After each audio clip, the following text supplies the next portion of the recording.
Om Shri Sai Ram. Sometimes events occur in our life that change the course of our life altogether. It is like you are a river flowing merrily along your way. You are in every sense going with the flow. And suddenly there comes a waterfall. What happens? Suddenly you get immense acceleration, and with that acceleration comes intense exhilaration, a surge of joy, thrill, eagerness, hope, everything, because it is a total change from your life till then. And after that, life takes a different course altogether. One such magnificent watershed event in my life was when I got the opportunity to accompany Bhagwan Sri Sathya Sai Baba, our beloved Swami, during his visit to Hadshi and Mumbai in the state of Maharashtra in October 2009. Those 5 to 6 days, in fact a fortnight because the planning began earlier itself, that fortnight is so memorable because of the love that has been showered, but more importantly because of the lessons and insights that came during that visit. I got the first ever chance in my life to witness Swami from such close quarters, dine with him, stay with him, possibly sleep few meters away from him.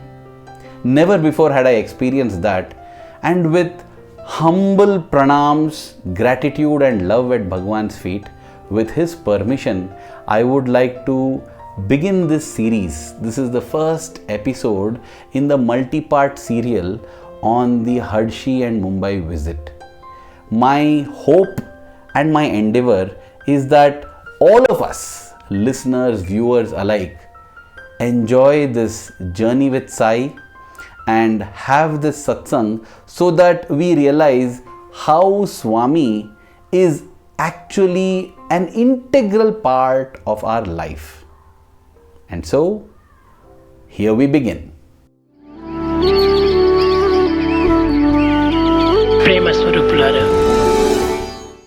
For me, it all started on the 13th of October 2009. That morning, I had a very interesting dream. In that dream, I knew that Swami was in the Purnachandra auditorium and he wanted all the singers and musicians who were in the Sai Kulwant hall, all this is of course in Prashanthi Nilayam, he wanted them to come there in his presence. Now, as all the singers and musicians moved to the Purnachandra auditorium, in my heart, I knew that though I was neither a singer nor a musician, I knew that Swami wanted me also in the Purnachandra auditorium. And so, I picked up a couple of notebooks that I had with me, and in them were some musical notations. I don't understand it, I don't know how to read it, and yet I carried those books and started moving towards the Purnachandra auditorium. Everyone wondered what was I doing in a group of singers and musicians, but I knew that Swami wanted me. This is all in the dream. And so I went to the Purnachandra auditorium and I was the last to reach. All the other singers and musicians had reached. Swami looked at me and asked, "Why are you late?" I said, "Swami, I am late because I was hesitant. I am neither a musician nor a singer, and therefore I did not know whether I should also come here, but I came." Swami smiled and told me to sit, and that is where the dream ended. I woke up in the morning feeling very good, because whenever we get Swami's dream, it feels so wonderful. Swami has told us many times that when he comes in our dreams, it is not because of our imagination or anything like that. Swapna darshan is Sathya darshan. Swapna darshan is Sai darshan. When Swami comes in our dreams, it is as real as him coming to us in real life. This real life itself is a dream. That's why Swami says life is a dream, realize it. So therefore, when Swami comes, it doesn't matter whether it's real life or dream life. It is the same. Of course, Swami says sometimes it happens because of indigestion. But if you have felt peace, contentment, joy, devotion in your dream while seeing Swami, you can rest assured that it is Swami's will that he came. And these were the feelings that were coursing within me, and therefore I knew that this dream is Swami blessing me. How? I did not know. In this case, I was lucky to get to know what it was within 2 days. The 15th of October, it was a holy Thursday. That evening, Swami called one of the Jadhav brothers.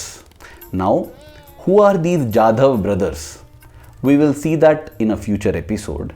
But the younger of the Jadhav brothers, Shivaji Jadhav, Swami called him along with Mr. Ramesh Sawant, who was then the state president for the Sri Sathya Sai organizations in Maharashtra in India. So Swami called them both into the interview room, and I knew for what it was. The past 1 week, the air had been filled with news of how Swami would be going to a new place called Pandurangakshetra. Pandurangakshetra literally translates into the field of activity for Lord Panduranga. Lord Panduranga is a very, very highly venerated and worshipped deity in Maharashtra, in the state of Maharashtra. Many saints of Maharashtra have adored Panduranga Vithala.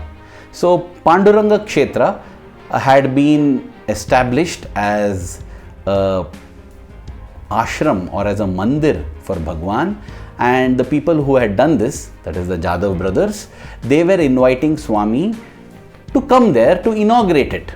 And this place was somewhere near Pune. This is all what I had heard, and I thought, oh, Swami is going to plan for this. It appeared as if Swami was definitely going, because by then Swami had also selected a few students whom he had told be ready to travel along with me. These lucky fellows. So I thought, okay, this is going to be a long interview because Swami must be planning the inside and out of this visit. Whenever Swami does anything, he is extremely meticulous. He takes care of every little detail. He plans, he organizes, he asks the right questions, and every little point is taken care of. It's simply amazing at even the human level to imagine him doing that. As I sat there, I thought this is going to be a long interview. Bhajans had begun, and this only meant that the bhajans would go on and on till the interview would get over, after which Swami would most probably come, receive Aarti and leave. And therefore I thought maybe I should get up and go for a game of badminton. You know, I love badminton. When I play shuttle badminton, it is almost like meditation for me. After all, meditation, has 3 phases. Concentration, contemplation, and then meditation. Concentration is about keeping our thoughts focused on only one thing. The moment we focus all our thoughts on one thing, all other thoughts disappear, we automatically feel light. We feel so heavy in the mind because of the millions of thoughts that we entertain. And so, badminton is a great way for me to focus and concentrate. I am concentrating only on the game. As I got up, something within me said, no, sit. Call it intuition, call it premonition, call it whatever. I just want to tell that such a thing exists. When somewhere from within you incessantly feel something constantly telling you, no, do this, do this, do this. Dear brothers and sisters, please do listen to it, because that is the voice of the conscience. It will not give reasoning, it will not give rationale, and you will think, am I imagining things? But it will be persistent and it will be firm and gentle. That is definitely the voice of the conscience. I listened to it and I sat. Swami came out. Swami came out and sat on the dais. That was something unexpected. The bhajans were on. Then Swami asked for all the students whom he had selected, to go and sit near the interview room. I thought, oh, Swami is going to give these boys an interview now. And as they left, Swami kept looking at the boys who were seated in front. The boys who were selected were all mostly singers and musicians. Feels familiar, right? Like that dream. They were all musicians and singers. Swami then looked at one brother Neeraj Acharya. He was a tablist. And Swami said, you go in. So he got up and he also went in. So another musician added. So I was thinking, oh, Swami is picking only singers and musicians. It appeared as if Swami was planning for multiple concerts in Hadshi and Mumbai. That is why he was taking musicians and singers. Suddenly, from the corner of his eye, he turns to the right, he looks at me and he says, "Go in." I was in doubt now, because till then I had had no intense interactions. I had never traveled with Swami before. All my life I had wanted to be a Kodai boy, traveling with Swami to Kodaikanal when he would take the students in summer. Beautiful those Kodai trips would be. I have heard so many legends and stories from there. I wanted to be on one such Kodai trip. Never happened all my life. And so I could not believe it. I could not believe that something amazing was happening. And so what happened? I continued to sit. And then right beside me were all the birthday boys. All those who were celebrating their birthdays would carry birthday trays for Swami to bless and put akshata grains on them. So they took the cue and went to Swami. And Swami was happy blessing them. He began to bless them. There were about 7-8 of them. So they lined up like one train in front of Swami, and each one went to Swami. Swami blessed them, put akshata on them, gave them namaskar. And I was thinking, oh my God, I let this opportunity go. I missed it. Dear brothers and sisters, we have to be very alert. We have to be alert, and we must have the confidence to follow what the conscience says. Otherwise, we will be left behind. But let me tell this also, that when Swami has decided to give something, nobody, even our foolish minds and inaction, cannot stop us from receiving that blessing. So that is one thing we have to be sure of. The timing may vary, but when we have to get something from Swami, no force on earth, no force in the universe can stop us from getting that. So let us not feel frustrated, let us not feel bothered, let us not think that this person deprived me of that or that episode deprived me of this. No, nothing. No being, no person, no episode, no event in life is so powerful that it can prevent us from receiving what Swami has decided to give us. Swami blessed all the birthday boys, and then once again he looked at me and said, "Go." This time I just got up, walked straight and climbed onto the dais, and I was headed towards the interview room. Again, see, this demon of doubt is so strong. Again I got a doubt. I stopped to look at Swami. I just was hoping that Swami doesn't tell me, "Hey, where you're going? Come back, sit. What you're doing?" I half expected that to happen. I stopped hesitantly and looked at Swami, and Swami just looked and smiled. "Oh, okay, great." So I proceeded, and I saw near the interview room all these students were sitting. I also went and sat right in the front. I just went and sat right in front of all of them instead of behind them, and I was not able to believe my fortune. I had in my life till that point never received an interview as such from Swami. Of course, on one occasion I had been called into the interview room for an Independence Day drama. Well, that story is narrated in great detail. It's an amazing story in this link above. But other than that, I had never received an interview, and I was thinking this is going to be my first interview. And exactly at that time came another brother Jagdish Kanadia. He came walking, he came near me, and I was thinking, oh, now this Jagdish Kanadia brother, he was one of the altar boys. Swami used to speak to him. Altar boys meaning they arrange Swami's chair, Swami's water, they arrange for the aarti, for the rose that we offer to Swami, everything they take care.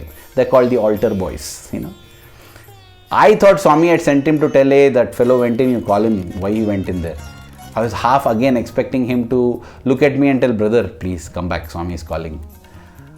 But he came and sat beside me and closed his eyes and sat like in meditation.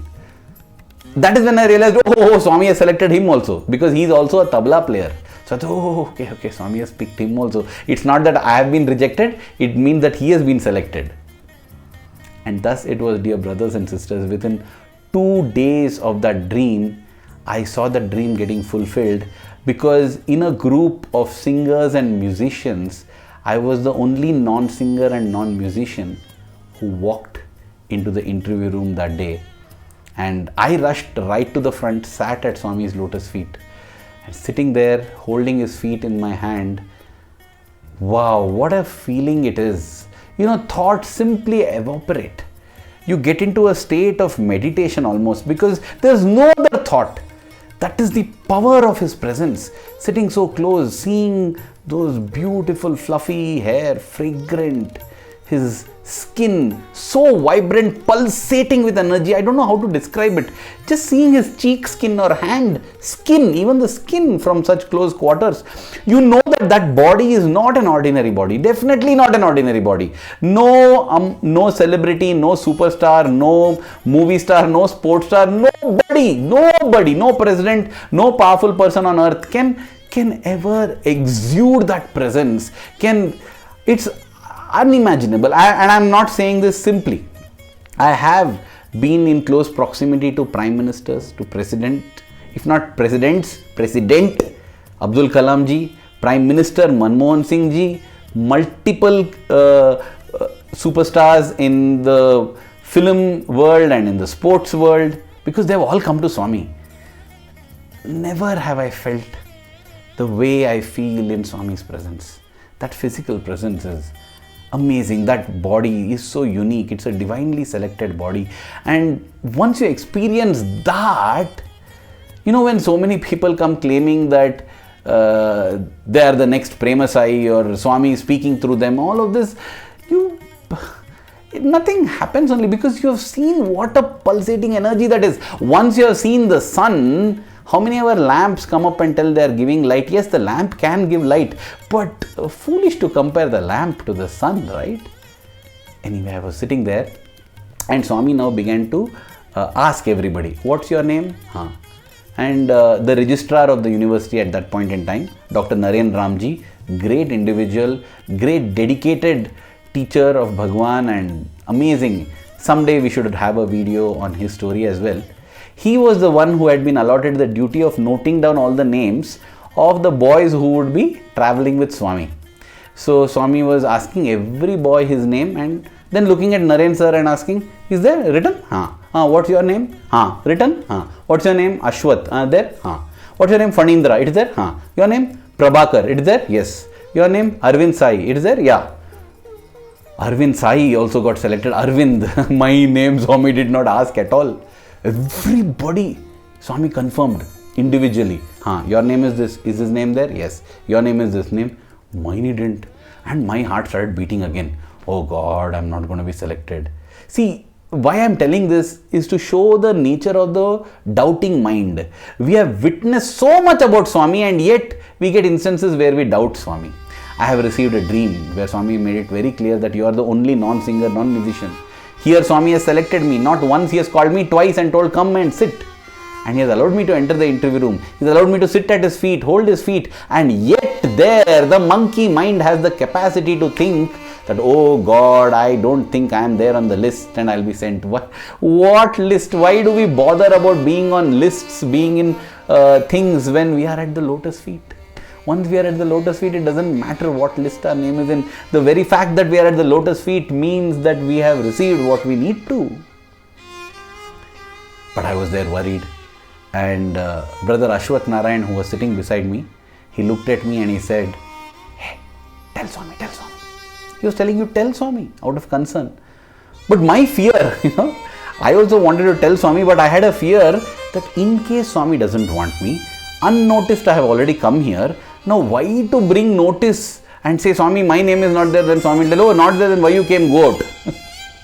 See, this is the foolish nature of the mind, the Maya. It makes you feel that Swami is not knowing this and this might happen. How can I come slip in unknown to Swami?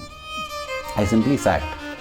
Luckily for me, after finishing everything, Swami was about to speak about the trip that is about to happen.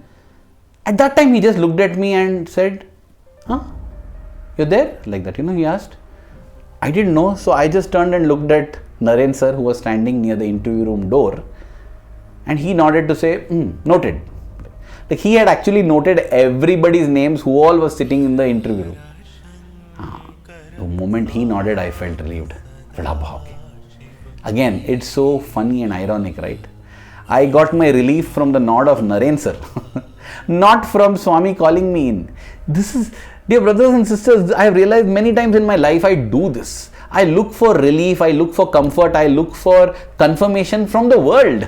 Swami has already given that, I look for redemption, I look for recognition from the world. I want the world to feel that I'm worthwhile, I'm useful, I'm good. Swami tells us, you're all Amrutasya Putra, you're all children of immortality.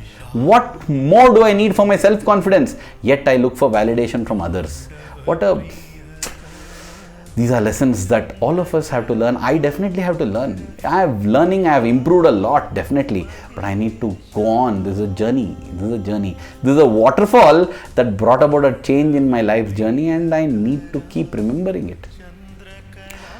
Once all the confirmations was done, Swami began to discuss about the musicians, about the singers, and I was just convinced that Swami is going to hold multiple music concerts in Hadshi and Mumbai.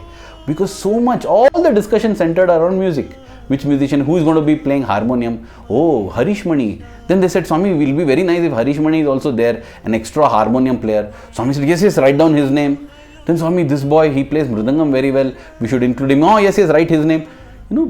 They were suggesting names now of musicians and singers and saying it would be good if he is there. The team will become more solid. And I was sitting there and wondering, oh God, what will I do? Because I can't sing, I can't play a musical instrument, I am total misfit in this team. So I thought, okay, what I will do is, I will write the story, I will note down everything that is happening during this trip. So I will be the chronicler, I will chronicle this trip. I will also take photographs, yes, I will take photographs. And at that time it suddenly struck me, when I am taking photographs, it will be nice if somebody can take videos also. So by this time I saw that when Swami had spoken to Naren sir, he had walked and come. He was sitting right behind me now. He was no longer standing at the door. So I turned towards him and gently whispered, sir, one video camera boy can we take? And he made an eye gesture as if to tell me, don't talk to me. Anything you want to ask Swami. So now boldly, when everyone had finished speaking, I just said, Swami, can we have a video cameraman also? Swami said, for that only you are there, right? And then I said, no Swami, I will do photography. Then what are you talking about? Swami, I am talking about videography. Do we need to do that? Yes Swami, videography very important. Who will do? Swami Sai Prakash. I remembered my colleague who I am very, very inspired by. His love for Swami, his passion to work for Swami. And yes, he in a way, he had been responsible for me joining Radio Sai. Again, that's a story for another day. But I said, Swami Sai Prakash, does he know how to shoot? Yes, Swami, he knows. Who is this boy? Swami, he plays harmonium during morning bhajans. He also plays sitar, So beautifully Swami does a conversation. And Swami said, oh, okay. Yeah, he can shoot, but does he have a camera? Yes, Swami, he has a very good camera. What about the tape, film tape and rolls he has got? Oh yes Swami, all that is there. Okay, write his name, Swami said. And I felt so happy because, okay, now I felt in a sense, I also have a partner, I also have a role. Because till now I felt like I'm not having any role, I can't sing, I can't play music instruments. Now, yes, I'm photography team and along with me is a team member as well. This is the joy I felt. Dear brothers and sisters, all these roles that Swami gives us, as the journey unfolded, we realized none of us actually mattered. It was not as if we gave 10, 15 concerts. There was just one concert. All these roles that we are given, whether it is roles in the organization as presidents or spiritual coordinators, bhajan coordinators, whatever, or whether it's our roles in our professional lives as managers or heads of organization, whatever it might be. All these are simply roles that Swami gives, are chances, that's all. He has no need for any of these. These are ways in which he gives us an opportunity to redeem our own lives, to benefit ourselves. That's all. That is all. That was the learning that came at the end of the visit. But anyway, as of now, I felt, I've got a role. Yes, I felt important. All these things happen in life as well. And then Swami said, see, they have arranged for everything. There will be a flight waiting. We all will go in the flight. Oh, we are going in an aeroplane. Very nice. Be well behaved. There will be air conditioning and fan also in your rooms, Swami said. Use only one of them. Don't use both and waste electricity. Don't look at women.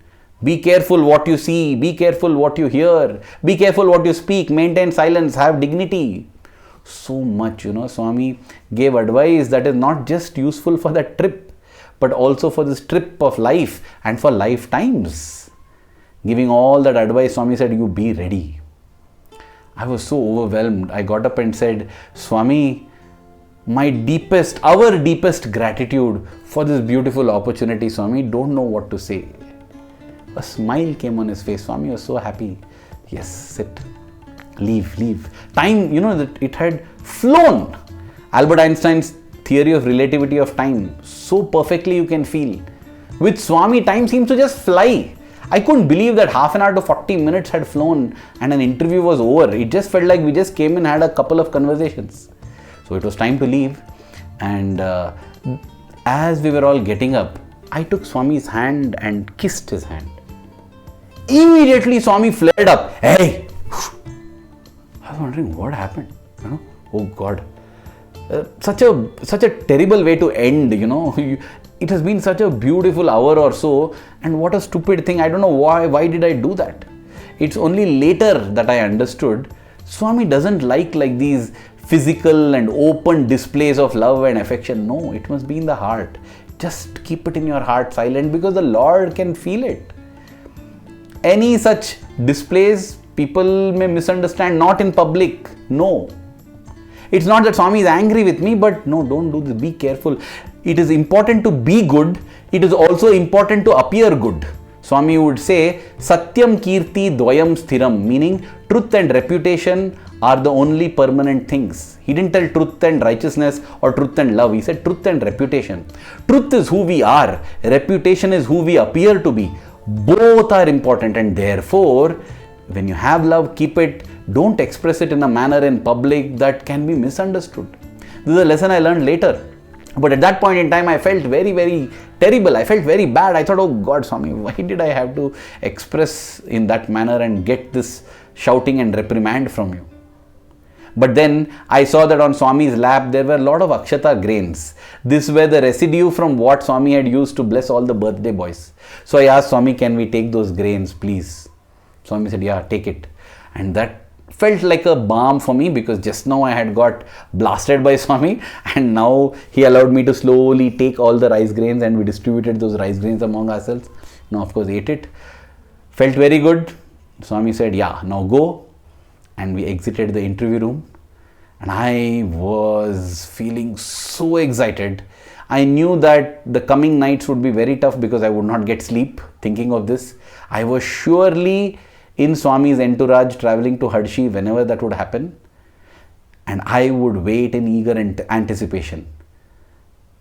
With that, dear brothers and sisters, let us conclude the first episode in this satsang, in this multi-part serial.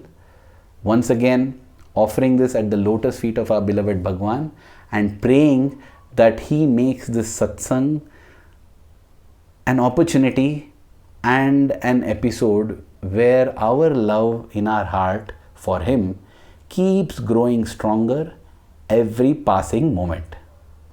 Thank you. Jai Sai Ram. We will look forward to the second episode.